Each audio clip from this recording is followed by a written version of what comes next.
Hello नमस्कार साथियों, स्वागत है आपका हमारे इस YouTube channel mission RS digital classes पर। तो कैसे आप सभी, उम्मीद करता हूं कि सभी अच्छे होंगे और निरंतर अपनी पढ़ाई में व्यस्त होंगे। चलिए दोस्तों, शुरुआत करते हैं आज की अति महत्वपूर्ण क्लास की। और इससे पहले एक मोटिवेशन कोड जो आपको ऊर्जावान बनाएगा, आपके चेहरे पर मुस्कान को लेकर आएगा कि ना संघर्ष ना तकलीफ तो खाक मजा है जीने में, बड़े बड़े तूफान थम जाते हैं जब आग लगी हो सीने में। अगर आपके अंदर भी वो आग दोस्तों, वो जुनून, वो पागलपन है दोस्तों, वो माँ बाप का सपना पूरा करने की जिद है दोस्तों, तो आइए दोस्तों मिलकर इस मंजिल को, इसकी औकात दिखाते हैं और शुरुआत करते हैं राजस्थान के सभी प्रतियोगी परीक्षा को नस्तनाबूद करने वाली अति महत्वपूर्ण क्लास की। 22 जनवरी 2023 दैनिक समसामयिक की सभी प्रतियोगी परीक्षा हेतु अति महत्वपूर्ण। तो पहला प्रश्न है दोस्तों आपका, पहला प्रश्न है, राजस्थान सरकार ने किसकी अध्यक्षता में दोस्तों राजस्थान क्रीड़ा परिषद में स्थायी समिति का गठन किया है? याद करो दोस्तों, कृष्णा पूनिया। तो ऑप्शन नंबर बी छापिएगा दोस्तों, ऑप्शन नंबर बी इसका एकदम करेक्ट आंसर हो जाएगा। अगर आपसे पूछे दोस्तों कि राजस्थान क्रीड़ा परिषद की संस्था कहाँ है दोस्तों, तो छापिएगा दोस्तों जयपुर में है।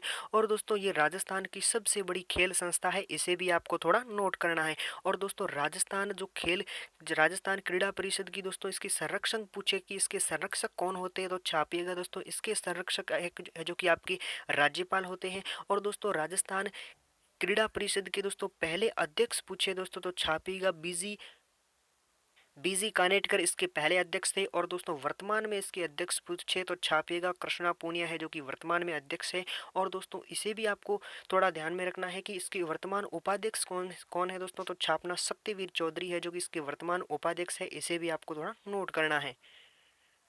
इनके क्या कार्य है दोस्तों, इसमें अवार्ड दिए जाते हैं। इसके अंतर्गत दोस्तों दो अवार्ड दिए जाते हैं। एक तो दोस्तों खिलाड़ियों को दिया जाने वाला अवार्ड दोस्तों, खिलाड़ियों को अवार्ड दिया जाता है दोस्तों महाराणा प्रताप अवार्ड, जो कि राजस्थान का सबसे बड़ा अवार्ड है। और एक दोस्तों प्रशिक्षकों को अवार्ड दिया जाता है, जिसका नाम दोस्तों छापिएगा गुरु वशिष्ठ अवार्ड है, जो कि प्रशिक्षकों को दिया जाता है, इसे भी आपको थोड़ा ध्यान में रखना है। चलिए आगे बढ़ते हैं। अगला प्रश्न है दोस्तों आपका, गणतंत्र दिवस की परेड में दोस्तों पहली बार बीएसएफ कैंसल विंग की दोस्तों कितनी महिला प्रहरी शामिल हो रही है? अति महत्वपूर्ण सवाल है दोस्तों, छापिएगा 23 है जो कि महिला शामिल हो रही है, ऑप्शन नंबर डी छापिएगा दोस्तों, इसका एकदम करेक्ट आंसर हो जाएगा। और दोस्तों आपसे पूछूं कि इस गणतंत्र 2023 के गणतंत्र के अंदर दोस्तों अतिथि कौन होंगे, तो छापिएगा दोस्तों मिस्र के है जो कि राष्ट्रपति इसके अतिथि होंगे। और दोस्तों ये परेड दोस्तों कहाँ होगी दोस्तों, कर्तव्य पथ के ऊपर ये है जो कि परेड होगी। और इसी के अंदर दोस्तों गरुड़ कमांडो दल आता है, इसी के अंदर दोस्तों गरुड़ कमांडो दल आता है, जिसका नेतृत्व है जो कि प्रीतम सिंह जैतावत करेगी, इसे भी आपको थोड़ा नोट करना है। और दोस्तों प्रीतम सिंह जैतावत का संबंध पूछे दोस्तों छापीगा पाली जिले से है, इसे भी आपको थोड़ा ध्यान में रखना है। चलिए आगे बढ़ते हैं। अगला प्रश्न है दोस्तों आपका, अगला प्रश्न है, राजस्थान में प्रधानमंत्री सुरक्षित मातृत्व अभियान का आयोजन प्रत्येक माह की कौन सी दिनांक को किया जा रहा है? तो ऑप्शन नंबर डी छापिएगा दोस्तों, 27, 18 और 9 तारीख को है जो कि प्रत्येक माह में इसका आयोजन होता है, ऑप्शन नंबर डी छापिएगा दोस्तों, इसका एकदम करेक्ट आंसर हो जाएगा। अगर आपसे पूछूं दोस्तों कि इस योजना का उद्देश्य क्या है दोस्तों, तो छापिएगा मातृत्व मृत्यु दर में कमी लाना, यानी दोस्तों गर्भवती जो महिला होती है उनके स्वास्थ्य को ध्यान में रखना, ताकि दोस्तों बच्चा स्वच्छ रहे, इसी का है जो कि ये मुख्य उद्देश्य है। और दोस्तों इसकी शुरुआत पूछे दोस्तों कि इसकी शुरुआत प्रधानमंत्री सुरक्षित मातृत्व अभियान की दोस्तों शुरुआत पूछे तो छापिएगा दोस्तों जुलाई 2016 में इसकी शुरुआत हुई, तो इसे भी आपको थोड़ा ध्यान में रखना है। चलिए आगे बढ़ते हैं। अगला प्रश्न है दोस्तों आपका, जैसलमेर में भारत का किस देश की सेना के साथ दोस्तों पहला संयुक्त सैन्य अभ्यास साइक्लोन फेस्ट शुरू हुआ है? याद करो दोस्तों, मिस्र के साथ शुरू हुआ है, तो ऑप्शन नंबर डी छापिएगा दोस्तों, ऑप्शन नंबर डी इसका एकदम करेक्ट आंसर हो जाएगा।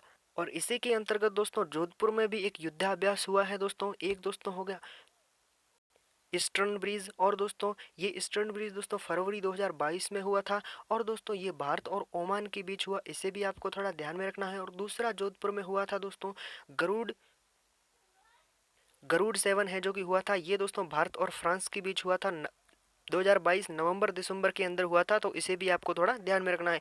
और दोस्तों वर्तमान में जो हो रहा है ना साइक्लोन फेस्ट, ये दोस्तों है जो कि 14 से 27 फरवरी के बीच हो रहा है, तो इसे भी आपको थोड़ा नोट करना है।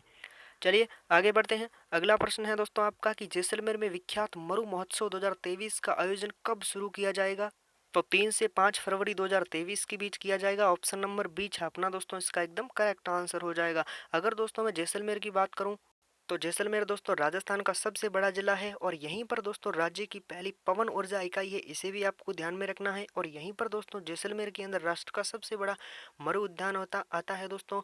और जो राजस्थान का सबसे बड़ा मरु उद्यान है जिसका है जो कि क्षेत्रफल पूछे तो 31 वर्ग किलोमीटर है, इसे भी आपको थोड़ा नोट करना है।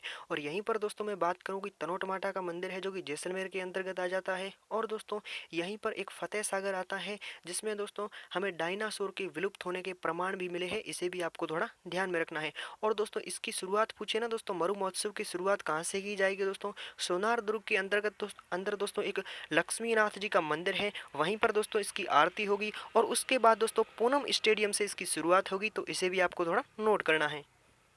चलिए फटाफट से रिवीजन कर लेते हैं कल वाली क्लास का कि जोधपुर में होने वाली G20 शेरपा सम्मेलन की दोस्तों थीम क्या रखी गई है? वसुधैव कुटुंबकम। तो ऑप्शन नंबर सी छापिएगा, इसका एकदम करेक्ट आंसर हो जाएगा।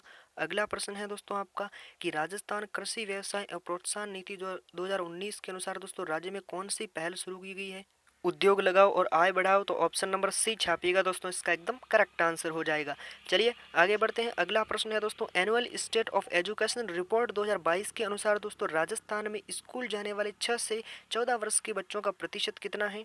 तो 68.5% है। ऑप्शन नंबर सी छापिएगा, इसका एकदम करेक्ट आंसर हो जाएगा। अगला प्रश्न है दोस्तों सुशासन के लिए नवाचार है तो राजस्थान के किस जिला कलेक्टर को प्रधानमंत्री अवार्ड से सम्मानित किया जाएगा? ताराचंद मीणा का।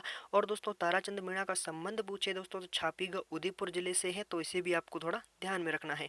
अगला प्रश्न है दोस्तों 2022 गणतंत्र दिवस के अवसर पर कर्तव्य पथ पर दोस्तों पहली बार होने वाली वायुसेना की स्पेशल गरुड़ कमांडो फोर्स की परेड कौन संभालेंगे? अभी बताया है दोस्तों प्रीतम सिंह जैतावत संभालेंगे। तो ऑप्शन नंबर ए छापिएगा दोस्तों, इसका एकदम करेक्ट आंसर हो जाएगा। अगला प्रश्न है दोस्तों आपका राजस्थान पशुपालकों को केंद्र सरकार की नेशनल नेशनल दोस्तों लाइव स्टॉक मिशन के तहत पशुपालन बीमा योजना की शुरुआत कहाँ की गई है? तो बाड़मेर से। ऑप्शन नंबर बी छापिएगा दोस्तों, इसका एकदम करेक्ट आंसर हो जाएगा। वहीं दोस्तों अगला प्रश्न है आपका कि हाल ही में राज्यपाल ने दोस्तों प्रधानमंत्री द्वारा लिखी गई किस पुस्तक का लोकार्पण किया? तो एग्जाम वॉरियर का। ऑप्शन नंबर बी छापिएगा दोस्तों, इसका एकदम करेक्ट आंसर हो जाएगा। ठीक है दोस्तों, ये हो गई आज की हमारी क्लास। डेली से 6 बजे दोस्तों आपकी क्लास आ रही है राजस्थान करंट अफेयर्स की, जो आपके एग्जाम की दृष्टि से अति महत्वपूर्ण साबित होने वाली है। तो पूरी क्लास को शिद्दत के साथ पढ़ना और इनका रिवीजन फिर से करना दोबारा, क्योंकि इस क्लास की पीडीएफ मैं टेलीग्राम पर डाल दूँ तो आप रिवीजन आसानी से कर सकेंगे। तो वीडियो के डिस्क्रिप्शन में टेलीग्राम का लिंक है, वहाँ से आप टेलीग्राम से जुड़ जाइए, वहाँ पर मैं इसकी पीडीएफ डाल दूंगा। ठीक है दोस्तों, ध्यान रखिएगा अपना, खुश रहेगा, मस्त रहेगा और सम्मान कीजिएगा अपने माँ बाप का, अपने बड़े बुजुर्गों का। मिलता हूँ एक अगली क्लास में कल सुबह 6 बजे। तब तक के लिए लगातार पढ़ते रहिए। धन्यवाद। जय हिंद।